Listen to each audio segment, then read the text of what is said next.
안녕하세요. 네. 박수 받을 일을 한 적이 별로 없는 것 같은데. 네. 요약지 보시는데요. 지난 시간에 한 거 간단하게 좀 확인하겠습니다. 그냥 듣지 마시고 책을 이렇게 보세요. 목차 정도는 이렇게 보시는 게 좋을 것 같아요. 신림동 같은 경우는 책을 보는 스터디도 있었어요. 그 이유는 생소한 페이지를 보면 이게 잘 이해가 안 되는 부분이 있어서 눈에 좀 바르기 위해서 책을 읽지도 않고 그냥 보는 스터디도 있습니다. 그래서 목차만이라도 좀 눈에 자꾸 익히셔야 되니까 지난 시간에 먼저 한필지 성립요건을 공부하신 적 있죠? 지금쯤이면 외우셨을 거예요. 한필지 성립요건 뭐가 있었습니까? 지, 소, 지, 지, 축 등 지, 지번부여 지역이 동일할 것, 소, 소유자가 동일할 것, 지, 지목이 동일할 것, 지, 집안이 연속적일 것, 축, 축척이 동일할 것, 등, 등기 여부가 동일할 것. 그렇죠. 요 자체로도 출제가 되고 나중에 합병할 때 이게 또 이용이 되기 때문에 암기가 되셔야 돼요. 두 번째, 양입지를 공부하셨죠. 이 양입지는 용도가 다른 땅 일정한 양이 한 필지 안에 편입된 토지, 양입지라고 얘기했습니다. 요건과 제한이 출제가 되죠. 요건은 세 가지. 첫 번째, 주된 용도의 토지에 편익을 위해 설치된 토지일 것. 두 번째, 주된 용도의 토지에 둘러싸이거나 접속된 토지일 것. 세 번째, 주된 용도의 토지와 용도가 다른 토지일 것. 요 세 가지가 요건이고 제한도 있었죠. 첫 번째, 대지. 두 번째, 10% 초과. 세 번째, 330제곱미터 초과. 그렇죠.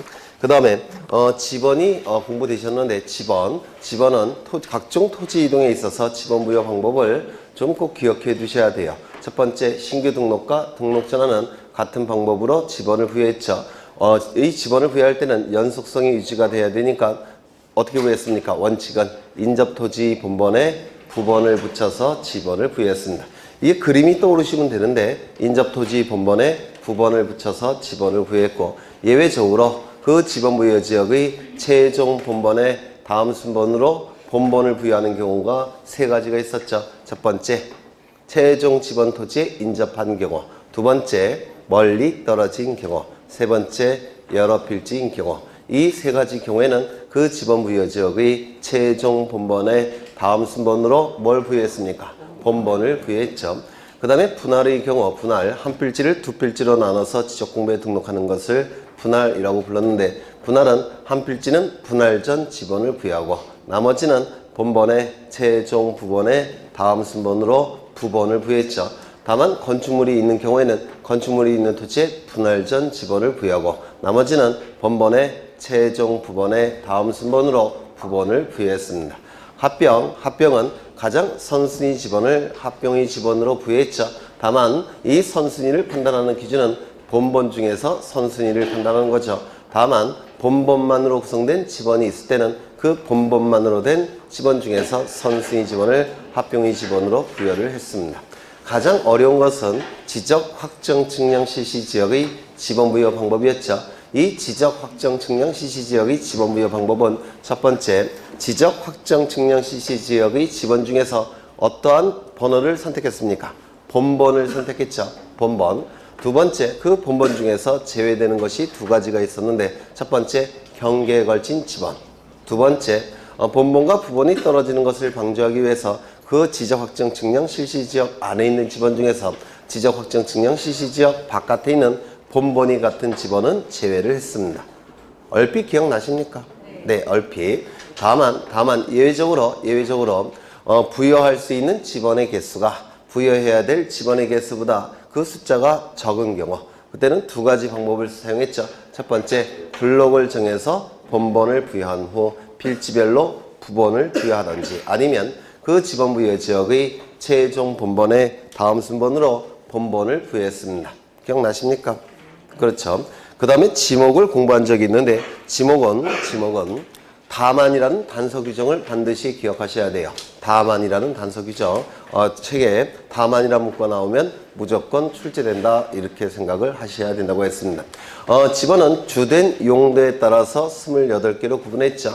그래서 이걸 뭐라고 얘기합니까? 용도에 따라서 구분하고 있기 때문에 용도 지목이라고 얘기하죠.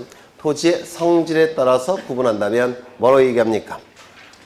토성지목. 그렇죠. 토지 성질, 토성지목이라고 할 겁니다. 토지 형태에 따라서 구분한다면 이를 지형지목이라고 얘기할 겁니다. 그렇겠죠. 이 지목이 등록되는 지적 공물은 네 가지가 있었죠. 토지대장, 임야대장에는 정식 명칭으로, 지적도 임야도에는 부호로, 24개는 두문자, 4개는 차문자, 차문자는 차장 천원이었습니다. 그 다음에 지목의 부여의 원칙이 있었죠. 일필 일목의 원칙, 주용도 추정의 원칙, 등록선의 원칙, 그 정도는 반드시 암기되셔야 될 겁니다. 그 다음에 지목을 한 다음에 뭘 했습니까? 면적을 했었죠. 면적은 경계나 좌표가 달라진다면 그때는 면적을 다시 측정해야 된다고 했는데 기억나십니까? 면적이나 좌표값이 달라지면 다시 측정하고, 이 면적은 도면생의 면적, 수평 면적을 얘기한다고 했죠. 네. 그 다음에 끝수 처리의 방법은 545입이라고 했는데 혹시 기억나십니까? 545입. 그렇죠. 끝수 처리의 기준은 5를 기준으로 해서 5보다 큰 수가 나오면 앞으로 올리고 작은 수가 나오면 버리고, 그리고 5일 때는 구하고자 하는 끝자리 숫자 갖고 판단했죠. 그래서 구하고자 하는 끝자리 숫자가 홀수일 때는 5를 올려서 짝수화시키고, 그 다음에 0이나 짝수일 때는 5를 버려서 짝수를 유지한다라고 얘기했습니다. 근데 이 끝자리 숫자, 끝수가 한 자리일 때는 5를 기준으로 하지만 만약에 두 개의 자리가 나온다면 50을 기준으로 한다고 했죠. 그래서 50을 기준으로 하는 문제가 계속 출제가 되고 있어요. 그 정도 보시면 될 테고, 지상 경계 결정을 보셨는데 먼저 연속해서 접하는 토지 간의 높낮이 차이가 없을 때는 원칙은 어디죠? 구조물의 중앙. 맞습니까? 다만 소유권에 따라 경계가 결정되는 경우도 있을 겁니다. 연속해서 접하는 토지 간의 높낮이 차이가 없는 경우, 그때는 구조물의 하단부. 하단부는 무너지지 않는다고 했죠. 하단부를 기준으로 경계가 결정이 될 텐데 다만 소유권에 따라 경계가 결정되는 경우도 있을 겁니다. 절도된 토지의 경우에는 원칙은 어디입니까? 구조물의 상단부. 그렇죠. 상단부까지 관리를 해야 된다고 했죠. 그래서 상단부가 원칙이 되지만 다만 구조물의 소유권에 따라 경계가 결정될 수도 있을 겁니다. 그래서 이 세 가지는 원칙은 중앙, 하단부, 상단부지만 소유권에 따라, 구조물의 소유권에 따라 경계가 결정되는 경우도 있다라고 했습니다. 그 다음에 네 번째는 뭐가 있었죠? 토지가 바다나 강에 접하는 경우, 그때는 평균 횟수면 평균 수면이 아니라 최대 만조위, 최대 만수위가 경계가 된다고 했죠. 그리고 제방을 써서 토지에 편입시킬 때는 어디라고 했습니까? 바깥쪽 어깨가 경계가 된다라고 얘기를 했고요. 그 다음에 지상 경계를 결정할 때는 지상 건축물을 걸리게끔 경계가 결정될 수 없다고 그랬죠. 사익을 위해서. 다만 예외적으로 네 가지 경우에는 지상 건축물을 걸게끔 경계를 결정할 수 있다고 했습니다. 네 가지. 첫 번째, 법원의 확정 판결이 있는 경우. 두 번째, 공공사업. 세 번째, 도시개발사업. 네 번째, 도시군 관리계획서. 여기서 공공사업할 때 반드시 뒤따르는 지목이 있었죠. 철제, 천구, 유수, 학도. 8개의 지목. 그렇죠. 그 다음에 지적공부 등록상 보셔야 될 텐데 여기를 하다가 끝난 것 같아요. 여기를 하다가 여기 한 필지 토지가 있을 겁니다. 이 토지에 관한 정보가 수집이 될 겁니다. 이 정보가 수집이 되겠죠. 수집되는 방법은 두 가지 방법을 통해서 수집이 됩니다. 조사와 측량을 통해서 수집이 될 겁니다. 이때 이 정보는 주된 정보가 뭐죠? 토지의 표시가 주된 정보가 될 테고, 토지의 표시는 뭐가 있었습니까? 소재, 지번, 그리고 지목. 요 세 가지는 조사를 통해서 수집할 테고, 면적, 그리고 경계, 좌표. 요 세 가지는 측량을 통해서 수집이 됩니다. 정확하게는 요 두 가지가 측량을 통해서 수집되는 거예요. 요거는 평판 측량, 요거는 경위 측량. 측량을 통해서 이 경계와 좌표가 수집되면 이 경계와 좌표를 가지고 면적을 측정해내는 거죠. 이 경우는 여기서 측정해내는 방법이 전자 면적 측정기를 사용하는 방법. 요건 뭡니까? 좌표 면적 계산법. 그래서 요거를 구할 때 하는 것이 측량이에요. 요걸 구해지면 요거 가지고 면적을 계산해내는 게 면적 측정한다 이렇게 얘기했죠. 결국은 이 면적도 이것이 있어야지만 면적을 측정할 수가 있기 때문에 측량이 필요하다 이렇게 얘기를 하게 될 겁니다. 그리고 부수적인 정보 뭐가 있었습니까? 소유자에 관한 정보가 수집이 됐죠. 소유자에 관한 정보 뭐가 있습니까? 이름, 그리고 주민번호, 그리고 주소가 있을 겁니다. 그리고 하나 더 소유자에 관한 정보 중에서 소유자 변경 날짜와 변경일 그리고 또 뭐가 있습니까? 그 원인, 변경 원인 이것도 등록사항에서 자주 출제가 된다고 했습니다. 이때 소재 지번은 어디에 등록한다고 했죠? 그렇죠. 이름표 역할을 수행하니까 모든 지적 공부에 등록을 한다고 했습니다. 지목은 4개의 지적 공부에 등록하죠. 어디입니까? 토지 대장, 임야 대장의 정식 명칭으로 등록을 할 테고 그리고 지적도와 임야도에는 부호로 등록을 할 테고 이 부호를 만드는 방법은 24가지는 첫 번째 글자를 따서 만들었고 4가지는 두 번째 글자를 따서 만들었죠. 4가지는 뭐가 있었습니까? 주차장, 공정용지, 하천, 유원지. 이제 외울 때가 됐죠. 네. 그 다음에 면적이 등록되는 지적공부는 딱 2군데인데 어디입니까? 토지 대장과 그리고 임야 대장에 등록이 될 겁니다. 경계는 직선이니까 지적도, 임야도에 등록이 될 테고 좌표값은 경계점, 좌표, 등록부에 등록이 될 겁니다. 그렇죠. 그 다음에 이 소유자에 관한 정보는 어디에 등록한다고 했죠? 토지 대장, 그리고 임야 대장, 공유지, 연명부, 대지권 등록부. 대지권 등록부에 등록이 될 겁니다. 소유자 변경일과 변경 원인도 토지대장, 임야대장, 공유지연명부, 대지권 등록부에 등록이 된다고 했습니다. 또한 지목이 등록되는 지적공부와 축척이 등록되는 지적공부 일치한다고 했는데 그래서 축지법 이렇게 암기해달라고 부탁을 드린 적이 있는데 기억나십니까? 축지법. 그래서 축척이 등록된 지적공부는 어디입니까? 토지대장, 임야대장, 지적도, 임야도에 축척이 등록이 될 겁니다. 그리고 2가지가 추가됐죠. 공유지분이 등록되는 지적공부는 어디였습니까? 공유지분. 이 공유지분은 소유권 지분과 같은 뜻이에요. 민법에서 하셨을 거예요. 소유권 지분이 공유지분이라고 얘기합니다. 소유권 이외의 권리에 관한 지분은 준공유지분 이렇게 얘기를 해요. 그래서 소유권만 공유지분, 소유권 이외의 권리는 준공유 이렇게 얘기를 할 겁니다. 이 공유지분은 어디에 등록이 됩니까? 공유지, 그렇죠. 공유라는 표현이 있으니까 공유지 연명부 그리고 대지권 등록부에 등록을 했습니다. 그리고 대지권 비율이 있었죠. 대지권 비율은 어디에 등록한다고 했죠? 대지권 등록부에만 등록한다고 했습니다. 아마 지난 시간에 여기까지 한 것 같아요. 그렇죠. 요거 외우고 오셨을까요? 네. 이제 외우실 때도 됐죠? 네. 아직 뭐 5달이나 남았으니까 충분히 외울 수가 있어요. 다시 한번 외워보죠. 소재 지번은 이름표 역할을 하는 겁니다. 이 지적 공부는 어느 행정구역에 있는 지번이 몇 번지 토지에 대한 지적 공부다라는 걸 표기해야 되기 때문에 명찰 역할을 수행해요. 따라서 모든 지적 공부에는 소재와 지번을 다 등록해야 될 겁니다. 지목이 등록되는 지적 공부는 4가지죠. 토지대장, 임야대장, 정식 명칭, 지적도, 임야도, 부호 24개는 두문자, 4개는 차문자, 차문자는 차장, 전, 원. 그렇죠. 그 다음에 면적이 등록되는 지적 공부는 2군데죠. 다른 데는 등록되지 않습니다. 토지대장, 임야대장에만. 경계는 직선이죠. 직선이니까 그림 형태의 정보예요. 따라서 그림 형태의 지적 공부인 지적도, 임야도에만 등록이 될 겁니다.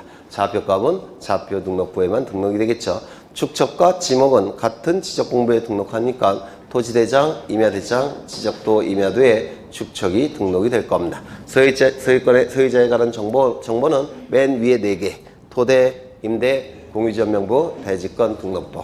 그리고 이 등록상에서 소유자 변경 날짜와 변경 원인이 자주 출제가 되는데요. 특히 공유지연명부와 대지권 등록부의 등록상으로서 소유자 변경일과 원인이 자주 출제가 됩니다. 그래서 이 소유자 변경일과 변경 원인 이것도 4군데에서 등록된다는 거 기억해 두셔야 되고요. 그 다음에 공유지분은 공유지연명부, 대지권 등록부, 대지권 비율은 대지권 등록부. 그래서 이렇게 외워두시면 2문제 정도는 그냥 득점이 되세요. 그러면 여기까지 하신 것 같은데 20쪽을 보겠습니다. 20쪽 지적 공부가 나와 있는데 거기 1, 2, 3, 4, 5번은 이거 갖고 다 해결이 될 겁니다. 저 그림 갖고 1, 2, 3, 4, 5번은 다 해결이 되고요.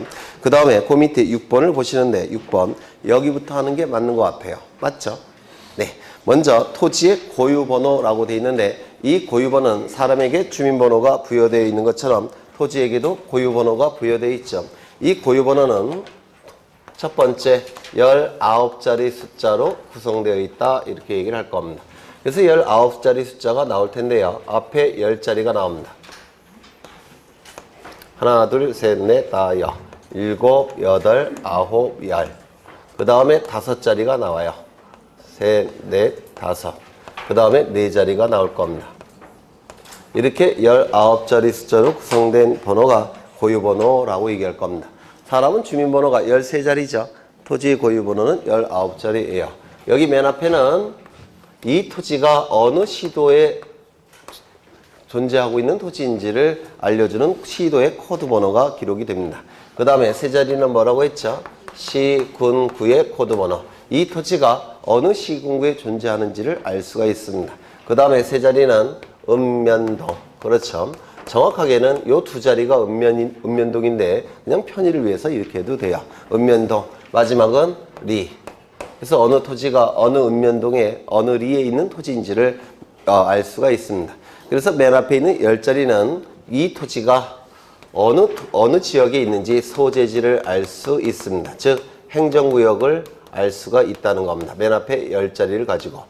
그 다음에 세 번째, 여기가 제일 중요한데요. 이게 시험에 잘 나오는데 여기가 1번이라고 표기되어 있는 경우도 있고 2번이라고 표기되는 경우도 있고 3번이라고 표기되어 있는 경우도 있는데 1번이라고 기록이 되면 여기에 이 토지는 토지대장에 등록된 토지란 뜻이죠. 2번이라고 표기가 되면 임야대장에 등록된 토지란 뜻이에요. 여기 3번, 여기 시험에 제일 잘 나옵니다. 3번이라고 표기가 되면 이 토지는 경계점, 좌표, 등록부에 등록된 토지란 뜻입니다.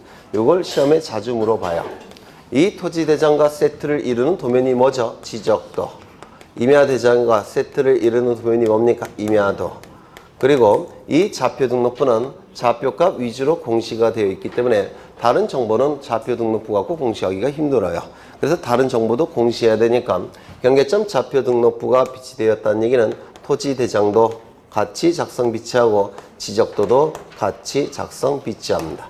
그런데 이 경계점 좌표 등록부와 토지대장 지적도와 연결되는 것이지 임야대장 임야도와 연결되지를 않습니다. 이유는 이 좌표 등록부는 지적 확정 측량 CC 지역, 축척 변경 측량 CC 지역에서만 이 좌표 등록부를 작성하는데요. 그러한 지역들은 전부 다 거래가 활발히 이루어지는 토지고, 따라서 토지를 효율적으로 관리할 필요가 있는 토지고, 그런 토지는 어디에다가 등록한다고 했습니까?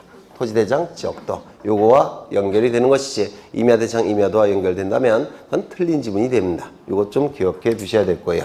주로 이게 많이 출제가 됩니다. 그 다음에 뭘 알 수가 있습니까? 그러면 요 11번째 자리 갖고는 어느 지적공부에 등록된 토지인지 지적공부의 종류를 알 수가 있다는 겁니다. 그 다음에 여기 네 자리는 지번의 본번이 될 테고 요 네 자리는 지번의 부번입니다. 그래서 마지막 8자리 갖고는 지번을 알 수가 있습니다. 그래서 네 번째 고유번호를 가지고 지번을 알 수가 있다는 겁니다. 다섯 번째, 지목을 나타내는 코드번호는 있습니까?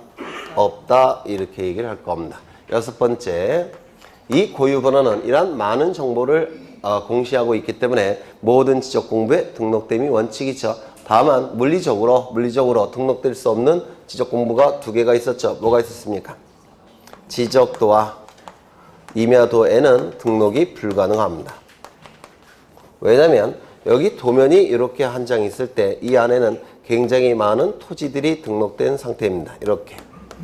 그런데 이 필지별로 모든 필지별로 지번도 등록해야 되고 지목도 등록해야 돼요. 모든 토지마다 이렇게 지번과 지목들을 다 등록해야 되는데 이 지번과 지목까지 등록된 상태에서 19자리라는 되는 숫자를 여기다가 기록할 수가 없어요. 여백이 너무 없기 때문에. 그렇죠. 그래서 여백이 없기 때문에 물리적으로 이 토지마다 고유번호 19자리를 등록할 수 있는 여백이 없습니다. 그래서 지적도 임야도에서는 등록이 불가능해요. 이 정도 기억하시면 이제 고유번호는 다 해결이 될 거예요. 그 다음에 두 번째, 지적도 임야도의 번호라고 되어 있는데 이 토지대장, 임야대장은 문자 형태로 만들어진 장부라고 했죠. 문자 형태의 장부입니다. 따라서 토지대장, 임야대장 갖고는 토지의 모양을 알 수가 없어요. 그래서 토지의 모양을 알고 싶다면 이 도면 번호를 찾아가 봐서 확인해봐라 라는 의미에서 도면 번호가 대장에 등록이 됩니다. 이건 토지대장, 임야대장은 문자 형태로 작성된 장부이기 때문에 토지의 모양을 공시하지 않습니다. 따라서 토지의 모양을 알고 싶다면 이 번호를 찾아가 봐라 라는 의미에서 이 지적도 임야 도면에 번호가 등록이 됩니다. 그 다음에 장번호. 장번호는 뭐냐면 이게 100번지 토지입니다. 그러면 이 100번지 토지에 대한 토지대장이 존재할 겁니다. 그렇겠죠? 대장이 존재할 겁니다. 토지대장이나 임야대장이 존재할 텐데요. 이 토지대장, 임야대장은 한 장으로만 구성되지는 않을 거예요. 여러 장으로 구성되어 있을 텐데 총 60장이라는 겁니다. 예를 들어서. 그럼 60장의 첫 페이지는 어떻게 표현하냐면 이렇게 표현한다. 60장 중에서 첫 번째 페이지. 두 번째 페이지는 60장 중에서 두 번째 페이지다. 이렇게 표현을 해요. 세 번째는 60에서 세 번째 페이지다. 그러면 마지막 페이지는 어떻게 표현할까요? 60에 60. 이렇게 표현하겠죠. 이게 바로 장번호예요. 총 장수 중에서 해당 장수. 쉽게 얘기해서 넘버링 페이지 번호 쪽수를 장번호라고 얘기합니다. 그래서 장번호 됐고요. 그 다음에 축척. 축척은 어디에 등록한다고 했죠? 토지대장, 임야대장, 지적도, 임야도. 그렇죠. 그 다음에 토지이동사유. 이거 별표하나 치시입니다. 토지이동사유. 이 지적제도 중에서 가장 중요한 제도 중에 하나가 토지이동입니다. 토지이동이 가장 중요한 제도이기 때문에 이 토지이동에 관한 사유, 원인, 신규 등록, 등록전환, 분할합병 이런 걸 얘기하는데요. 이런 것들은 가장 완전한 형태의 장부인 토지대장, 임야대장에 등록할 수밖에 없습니다. 이거 좀 외워두시죠. 토지이동 사유는 어디에 등록한다고요? 토지대장, 임야대장에 등록합니다. 가장 중요한 제도이기 때문에 가장 중요한 장부인 토지대장, 임야대장에 등록한다는 뜻이고요. 그 다음에 소유자가 변경된 날과 그 원인. 이거 가장 위에 있는 거 네 군데 등록한다고 했죠. 토지대장, 임야대장, 공유지연명부, 대지권 등록부. 그리고 토지 등급, 기준 수확량 등급이 나오는데 이 등급과 관련된 정보는 토지 표시에 관한 정보일까요? 아닐까요? 아니죠. 토지의 표시에 관한 정보는 소재, 지번, 지목, 면적, 경계, 좌표 6가지가 토지의 표시예요. 이 등급은 토지 표시는 아닙니다. 기타 정보예요. 기타 정보, 기타 등록사항이 되는데 이 기타 등록사항은 가장 많은 내용을 담고 있는 토지대장, 임야대장에 등록할 수밖에 없습니다. 그래서 이 등급도 별표 치시고요. 중요해서 별표 치라는 얘기가 아니라 시험에 자주 나오니까 별표 치라는 겁니다. 등급도 별표 치시고 그 다음에 개별 공시지가 이것도 마찬가지입니다. 가장 많은 내용을 담고 있는 문자 형태의 정보니까 가장 많은 내용을 담고 있는 문자 형태의 지적공부의 대장에 등록을 하는 거예요. 이것도 좀 별표 치시고 외워두십니다. 그래서 따로 암기하셔야 될 것은 3개밖에 없어요. 첫 번째 토지 이동 사유, 두 번째 등급, 세 번째 개별 공시지가. 이거는 따로 외워두셔야 될 거예요. 다시 외우고 가보죠. 첫 번째 토지 이동 사유, 두 번째 등급, 세 번째 개별 공시지가. 이는 가장 완전한 형태의 장부, 가장 많은 내용을 담고 있는 장부, 토지대장과 임야대장에 등록할 수밖에 없을 겁니다. 그 다음에 공유지연명부 나와 있는데요. 거기 1, 2, 3, 4번은 저거 갖고 다 해결이 되고요. 이제 거기 6, 5번을 보십니다. 토지의 고유번호. 이 토지의 고유번호는 어디에만 등록할 수 없다고 그랬죠? 지적도, 임야도에만 빼고 다 등록이 돼야 되죠. 그래서 토지대장, 임야대장, 공유지연명부, 대지권 등록부, 좌표 등록부에는 뭐가 등록됩니까? 고유번호가 등록이 될 겁니다. 그리고 필지별 장번호. 이 공유지연명부도 한 장으로만 구성되어 있지는 않을 겁니다. 여러 장으로 구성되어 있겠죠. 그래서 장번호가 등록이 될 테고 그 다음에 이 3번이 시험에 잘 나와요. 소유자 변경된 날짜와 그 원인. 이건 네 군데 등록이 된다고 했죠. 토지대장, 임야대장, 공유지연명부, 대지권 등록부. 그 다음에 대지권 등록부를 보시는데 1, 2, 3, 4번은 저거 갖고 다 해결이 되고요. 이제 그 밑에 5번을 보겠습니다. 토지의 고유번호는 어디에만 등록할 수 없다고요? 지적도, 임야도만 등록할 수 없다고 그랬죠. 다른 데는 다 등록이 된다고 했고요. 그 다음에 전유 부분 건물의 표시라고 돼 있는데 이것 좀 보겠습니다. 예전에 한번 설명을 드렸는데 여기 아파트가 이렇게 있다는 겁니다. 물론 이 아파트의 이름은 자이 아파트가 될 테고 1001동이 될 겁니다. 그리고 101호, 202호, 303호가 존재할 겁니다. 그리고 이 아파트가 들어서 있는 토지를 뭐라고 얘기합니까? 대지라고 부를 거예요. 대지. 그러면 이 구분 소유권자 303호 소유자는 갑이 될 텐데, 구분 소유자는 갑이 될 텐데, 구분 소유자가 구분 건물을 소유하기 위해서 이 토지를 사용할 수 있는 권리가 있어야 되죠. 민법에서 하셨을 거예요. 그게 뭡니까? 구분 소유권자가 구분 건물을 소유하기 위해서 토지를 사용할 수 있는 권리가 있어야 되는데 이걸 뭐라고 얘기합니까? 대지 사용권이라고 얘기하죠. 왜 처음 들어보세요? 그건 아니죠. 네, 대지를 사용할 수 있는 권리. 집합 건물의 소유 및 관리에 관한 법률에서 공부하셨을 거예요. 우리 등기법에서도 하셨을 테고. 구분 건물, 구분 소유권자가 구분 건물을 소유하기 위해서는 반드시 대지를 사용할 수 있는 권리가 있어야 돼요. 이 대지 사용권은 어떠한 권리가 있습니까? 토지 소유권. 그렇죠? 요 대지를 얘기해요. 대지 소유권. 또요, 대지 지상권. 그리고 대지 전세권. 대지 임차권. 요 네 개의 권리가 대지 사용권이 될 수가 있죠. 이것도 외워두셔야 돼요. 토지 소유권, 토지 지상권, 토지 전세권, 토지 임차권. 요 네 개의 권리가 대지 사용권이 될 수가 있습니다. 지역권은 들어갑니까? 들어가지 않습니까? 안 들어가요. 지역권은 두 토지 간의 이용 관계를 조절하는 권리이기 때문에 두 필지가 있어야 돼요. 요역지, 승역지. 여기는 저는 한 필지만 그렸죠. 그래서 지역권은 빠지게 될 겁니다. 이 대지 사용권은 비율 형태로 존재하죠. 왜요? 303호 소유자만 갖고 있는 게 아니라 101호 소유자도 갖고 있어야 되고 이렇게 다른 구분 소유권자도 가지고 있어야 되니까 여러 명이 갖고 있는 겁니다. 따라서 비율 형태로 존재합니다. 맞습니까? 이 비율을 결정하는 방법은 네, 구분 건물의 면적 비율로 결정한다. OX, X. 뭐로 결정합니까? 전유 부분 면적 비율로 결정이 될 겁니다.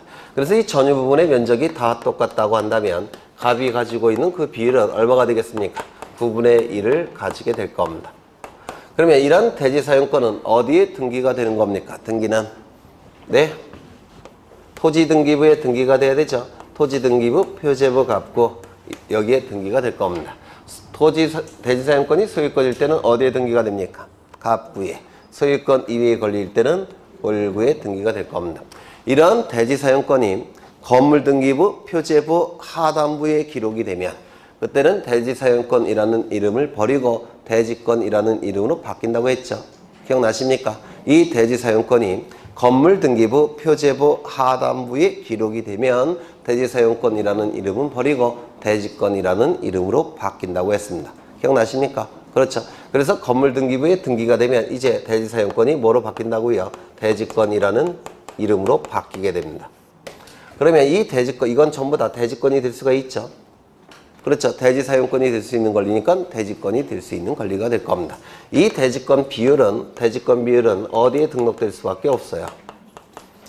지금 이 토지는 이제 특수한 토지가 돼버리는 겁니다. 왜냐하면 이 토지가 건물 등기부에 등기가 돼버리면 이 건물과 이 대지가 같이 공시가 돼버립니다.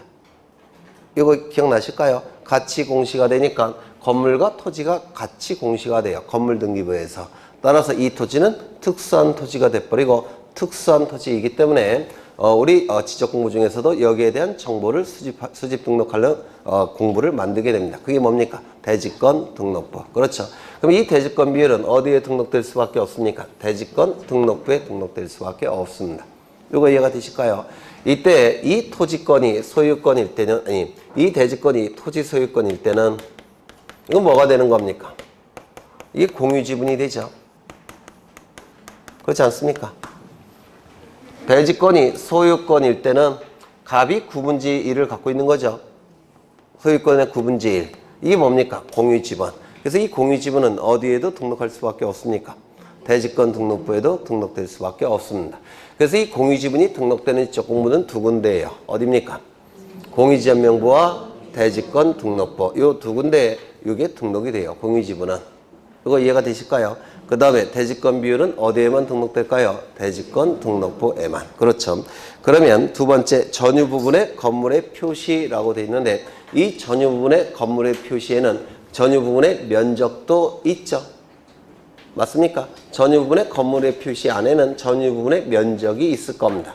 그 면적을 가지고 뭘 결정합니까? 대지권의 비율을 결정하죠. 따라서 그 전유 부분의 건물의 표시는 어디에도 등록이 될 수밖에 없습니까? 대지권 등록부에도 등록될 수밖에 없다라는 겁니다. 이거 이해가 되실까요? 네. 그 다음에 넘겨보시면 대지권 등록부에는 건물의 명칭도 등록합니다.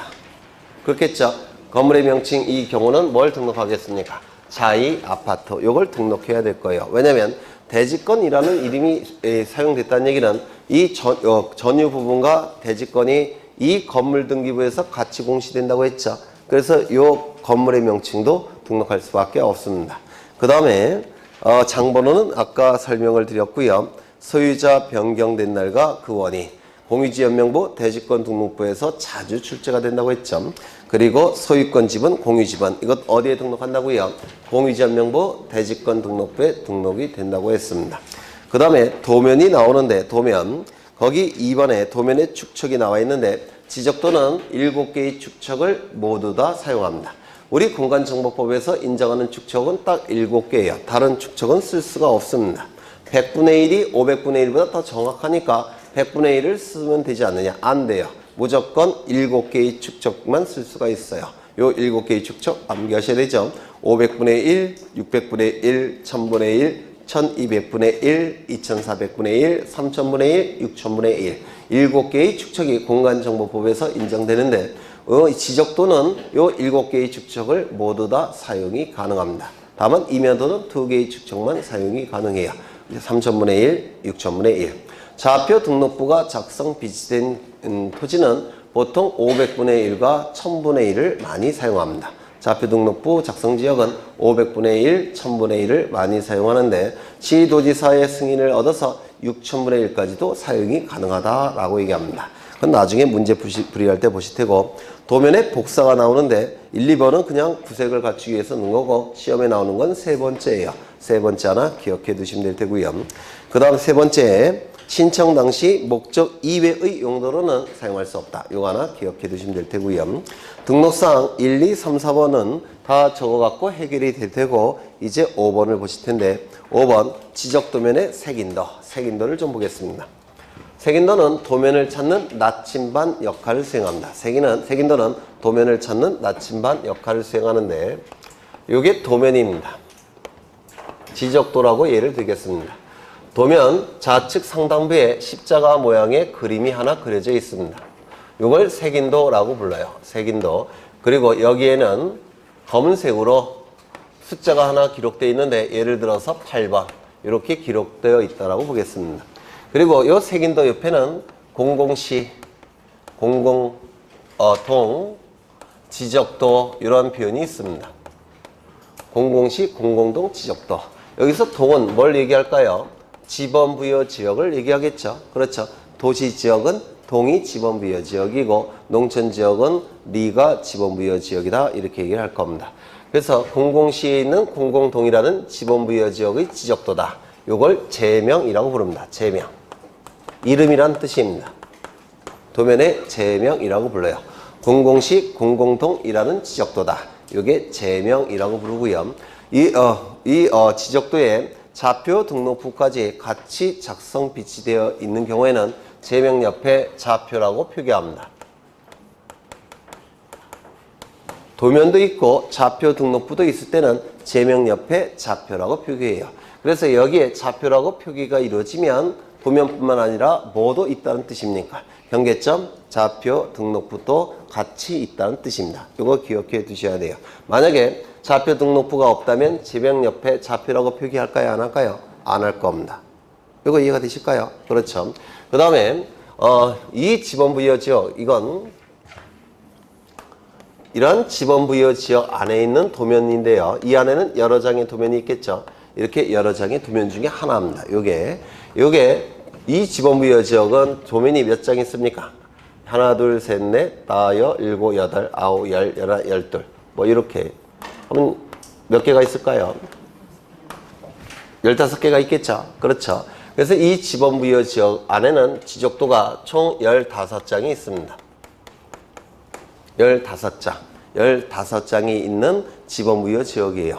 이 중에서 요 도면이 몇 호 도면이냐면 여기 1, 2, 3, 4, 5, 6, 7, 8. 요 도면을 얘기하는 겁니다. 8호 도면. 8호 도면이다 이런 뜻이에요. 요게. 그래서 이 공공시 공공동이라는 지번부여 지역의 지적도인데 그 지번부여 지역에는 15장의 도면이 있고 그 중에서 요 도면은 8호 도면이란 뜻입니다. 요거 되셨을까요? 8호 도면. 그렇다면 여기에 8번이 들어가 있고 여기에는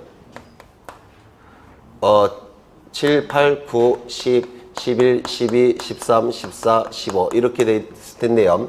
여기는 3번 이렇게 들어가 있을 테고 여기는 13번, 여기는 몇 번인가요? 9번, 여기는 7번 이렇게 돼 있을 겁니다. 그러면 위쪽에 있는 토지를 보고 싶다면 몇 호 도면을 찾아보면 될까요? 3번.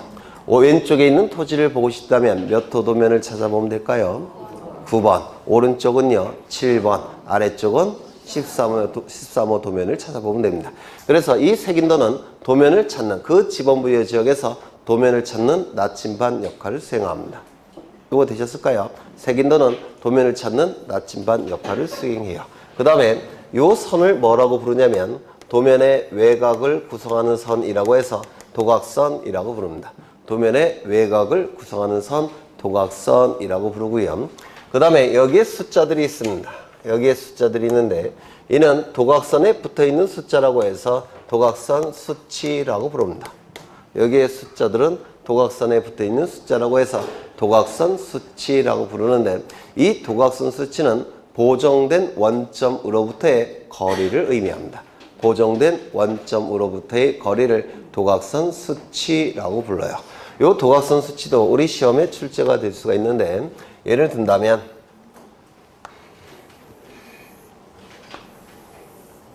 우리나라를 그린 거예요. 우리나라.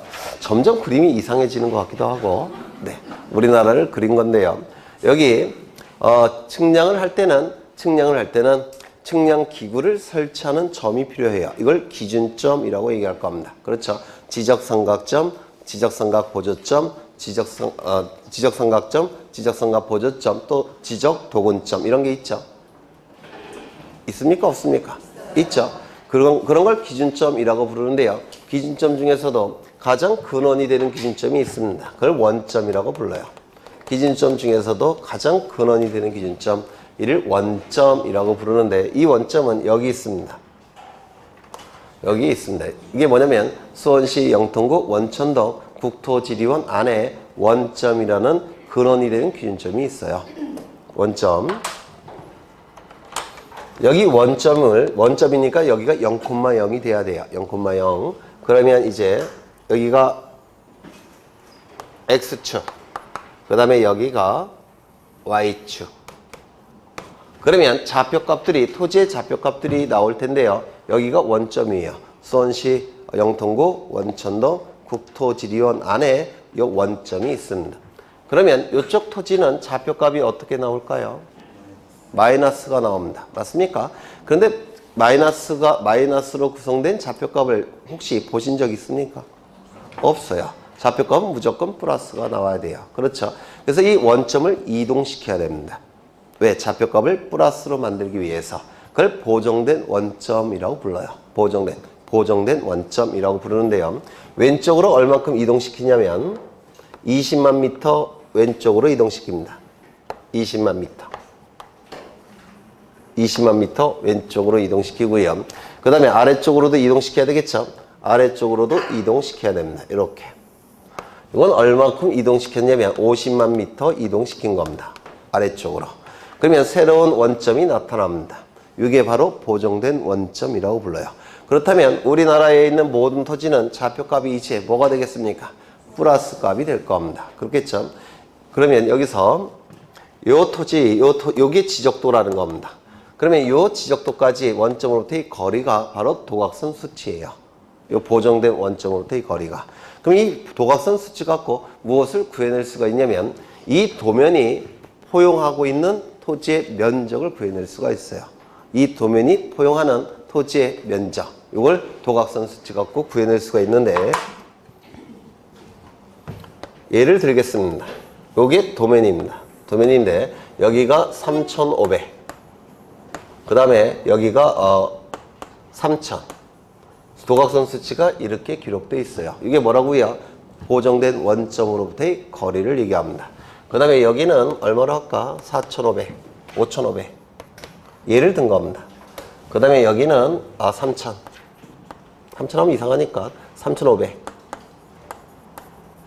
이게 뭐라고요? 도각선 수치라고 불러요. 도각선 수치. 보정된 원점으로부터의 거리라고 했죠. 네. 그러면 여기 X축, Y축이 설치가 되니까 뭐라고요? 보정된 원점이라고 얘기하는 겁니다. 보정된 원점. 여기를 얘기하는 겁니다. 0,0. 그러면 이걸 무슨 의미냐면 요 도각선을 연장을 합니다. 연장. 이 연장을 해서 요 Y축과 만나는 여기가 바로 도각선 수치예요. 3,500. 요것도 연장을 하겠습니다. Y축과 만나는 게 5,500이에요. 그 다음에 요거 연장해 보면 얼마일까요? 3,000. 요거 연장을 해보면 3,500. 그러면 요 거리를 구할 수가 있습니까? 얼마입니까? 네? 여기서 요걸 빼버리면 이게 나오겠죠? 요거랑 요거 같은 거니까. 얼마입니까? 500. 그 다음에 요건 얼마일까요? 5,500에서 3,500을 빼면 되죠? 아주 어렵죠? 네. 얼마입니까? 2,000. 이렇게 나올 겁니다. 그럼 이 도면이 포용하는 토지의 실제 면적 구할 수 있습니까? 네. 이제 아주 어려운 수학이 나오죠? 5, 2, 10. 그 다음에 여기 2개가 있으니까 2개 덧붙이고 3개가 있으니까 3개를 덧붙일 겁니다. 그 다음에 제곱미터가 될 거예요. 1, 10, 100, 1000만, 10만, 100만. 100만 제곱미터가 되는 겁니다. 요게. 이 도각선 수치는 도면이 포용하는 토지의 면적을 구해낼 수가 있다는 겁니다. 되셨을까요? 그러면 이 도각선과 도각선 수치는 다른 지적 공부에는 등록이 될까요? 안 될까요? 될 필요가 없을 겁니다. 도면에만 등록이 될 거예요. 그 다음에 여기에 좌표값이 표기되어 있다는 얘기는 도면뿐만 아니라 모두 등록되어 있다고요. 좌표값도 등록되어 있다는 겁니다. 그렇죠? 그러면 보통은 측량은 도면 갖고 측량을 하는데 좌표값도 있고 도면도 있다고 한다면 뭐 갖고 측량하는 게 정확하겠습니까? 좌표값. 그렇죠? 따라서 이 좌표값이 있을 때는 이쪽에다가 이 도면에 의하여 측량할 수 없음이라고 표기합니다. 좌표값이 있을 때는 이 도면 갖고 측량할 수 없음이라고 표기해야 돼요. 무슨 말인지 아시겠죠? 도면도 있고 좌표값도 있다면 뭐 갖고 측량하는 게 정밀하겠습니까? 좌표값. 그렇죠? 그래서 도면 갖고 측량해서는 안 돼요. 왜? 좌표값이 있으니까 이 도면에 의하여 측량할 수 없음 이렇게 표기합니다. 하나 더. 여기 토지들이 등록되어 있는데요. 이렇게 토지들이 한 피지가 등록되어 있는데 이걸 뭐라고 얘기할까요? 경계점이라고 부르죠. 맞습니까? 경계점. 경계와 경계가 만나는 점이 경계점입니다. 그런데 이게 경계점인데 좌표값이 있으니까 이 경계점에 좌표값이 좌표 등록부에 등록되어 있겠죠. 맞습니까? 그렇다면 이 경계점 간의 거리를 쉽게 구해낼 수가 있어요. 22.41 뭐 이런 식으로. 왜? 이 경계점 좌표값을 컴퓨터에 입력을 해서 길이를 구하는 프로그램을 돌려버리면 이 거리를 쉽게 구해낼 수가 있습니다. 맞습니까? 따라서 좌표 등록부가 작성된 지역의 지적도에는 경계점 간의 거리도 도면 위에 등록합니다. 다시요. 좌표 등록부가 작성된 지역의 경우에 도면에는 좌표값이 있기 때문에 경계점 간의 거리를 쉽게 구해낼 수가 있고 이 거리를 도면에 등록합니다. 그렇다면 좌표값이 없다면 경계점 간의 거리를 쉽게 구할 수 없겠죠. 그때는 등록할 수 있겠습니까? 없을 겁니다. 네, 그 정도 보시면 될 것 같아요. 그러면 등록사항이 나와 있는데 1, 2, 3, 4번은 적어갖고 다 해결이 될 테고요. 5번이 문제가 되는데 첫 번째 도면의 색인도 지적도 이하도에 색인도가 등록될 수밖에 없겠죠. 도면을 쉽게 찾는 나침반 역할을 수행하게 될 겁니다. 그 다음에 제명, 요게 제명이라고 그랬죠. 요거 공공시 공공동에 있는 지적도다. 이게 제명이라고 했습니다. 제명. 그리고 제명의 경우 좌표 등록부가 작성된 지역의 경우에는 제명 옆에 뭐라고 표기한다고요? 좌표. 좌표 등록부가 없는 지역의 도면에는 좌표라고 표기할까요? 안 할까요? 안 할 겁니다. 그렇겠죠. 그 다음에 축척. 축척이 등록되는 지적 공부는 네 군데죠. 토지대장, 임야대장, 지적도, 임야도.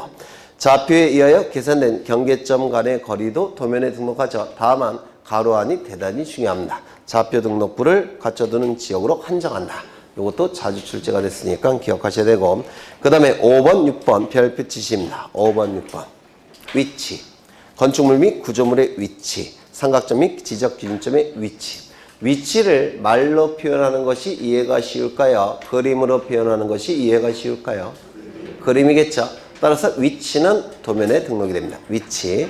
건축물 및 구조물의 위치. 삼각점 및 지적 기준점의 위치. 위치는 도면에 등록하는 것이 공시 기능을 가장 높일 수가 있습니다. 그래서 위치는 도면에 등록이 되고요. 이제 좌표 등록부를 보겠습니다. 좌표 등록부.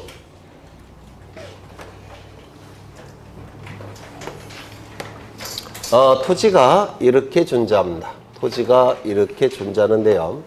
이 토지에 이 경계들이 만나는 점이 뭡니까? 경계들이 만나는 점. 네? 경계점이죠. 이걸 경계점이라고 불러요. 이 경계점은 경계와 경계들이 만나는 점이기 때문에 그림 형태의 정보입니다. 맞습니까? 그림 형태의 정보예요. 도면의 내용을 갖춘다 이렇게 얘기를 합니다. 그럼 이 경계점은 도면에 등록되는 내용이 될 겁니다. 그런데 여기에 X축을 설치하고 여기에 Y축을 설치하게 되면 여기가 0,0이 될 겁니다. 보정된 원점이라고 불러요. 보정된 원점. 그러면 이 경계점이 무엇으로 전환시킬 수가 있습니까? 좌표값으로 전환시킬 수가 있죠. 예를 들어서 여기가 1000, 여기가 2000, 수치가. 그 다음에 여기가 1000, 그 다음에 여기가 2000. 이렇게 X축, Y축이 설치가 되면 이 경계점을 뭐로 전환시킬 수가 있습니까? 좌표값으로. 그러면 X좌표 얼마입니까? 2000. Y좌표는요? 1000쯤 되겠죠? 1000. 그 다음에 X좌표 얼마입니까? 한 1200쯤 되겠죠? 그 다음에 Y좌표는 1400쯤 될 겁니다. 그 다음에 여기 X좌표는 얼마입니까? 한 400쯤 되겠죠? 그 다음에 Y좌표는 얼마쯤 될까요? 1200쯤 될 겁니다. 그 다음에 여기 X좌표는 얼마인가요? 1000. Y좌표는요? 200쯤 될 겁니다.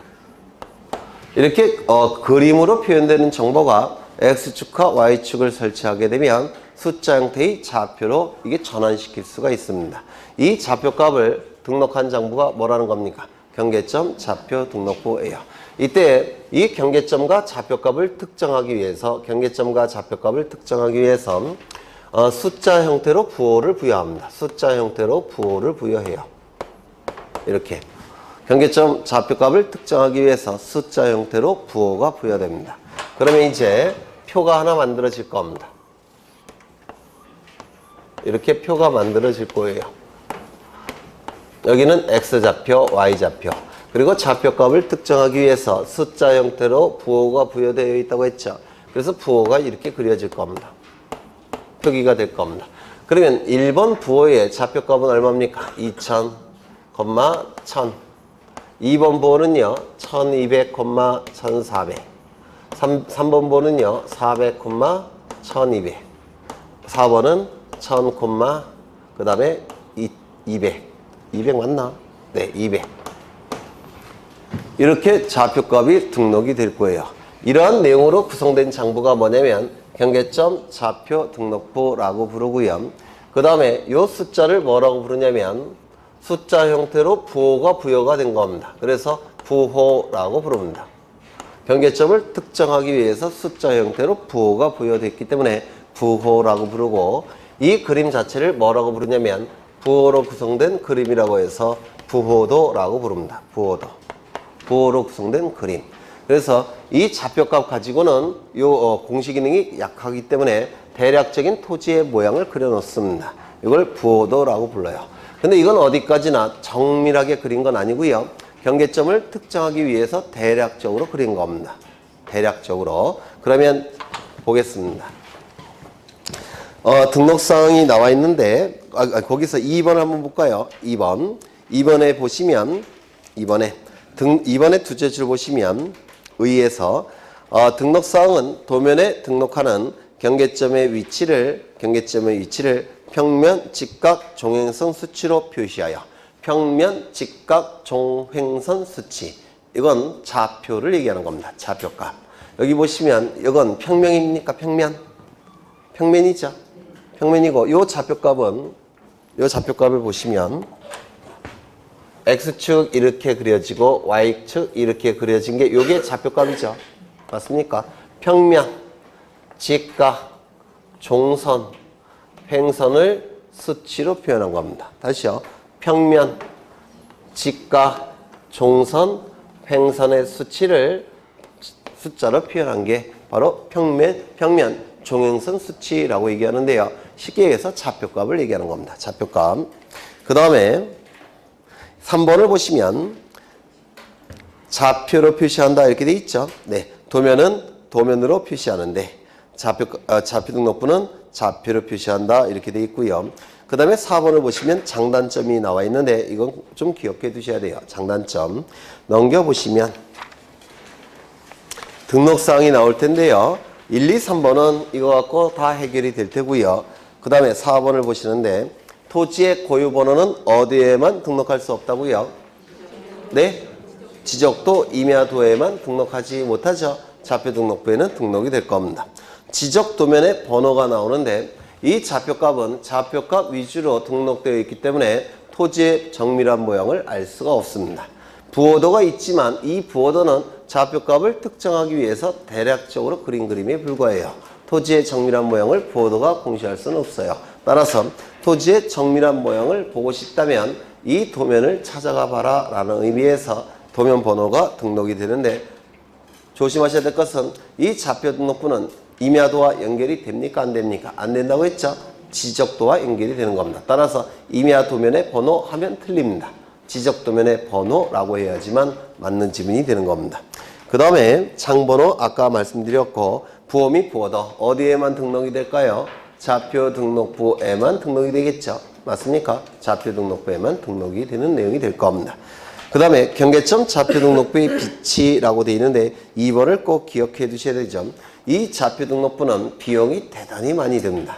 비용이 대단히 많이 들기 때문에 대한민국에 있는 모든 토지마다 4천만 개나 되는 모든 필지마다 좌표 등록부를 작성 비치할 수는 없습니다. 비용이 많이 드니까 우리나라는 아직 가난하죠. 네. 그래서 담배값을 5천 원이나 받지 않습니까? 네. 술값을 올릴까 봐 고민이에요. 저는. 네. 그래서 비용이 워낙 많이 드니까 모든 토지마다 등록할 수는 없고요. 땅값이 비싼 토지. 땅값이 비싸니까 분쟁이 자주 발생하는 토지. 분쟁이 자주 발생하니까 경계와 경계점을 정밀하게 구분할 필요가 있는 토지들. 이러한 토지에만 좌표 등록부를 작성 비치합니다. 이러한 토지는 두 군데인데요. 첫 번째, 지적, 확정, 측량, 시시지역. 두 번째, 축적, 변경, 측량, 시시지역. 이 지역만 좌표 등록부를 작성 비치합니다. 이 지역에서만 그거 좀 기억해 두셔야 될 테고요. 그 다음에 지적 공부에 복구가 나오는데 이건 잠시 쉬었다 하죠. 네, 잠시 쉬었다 하겠습니다.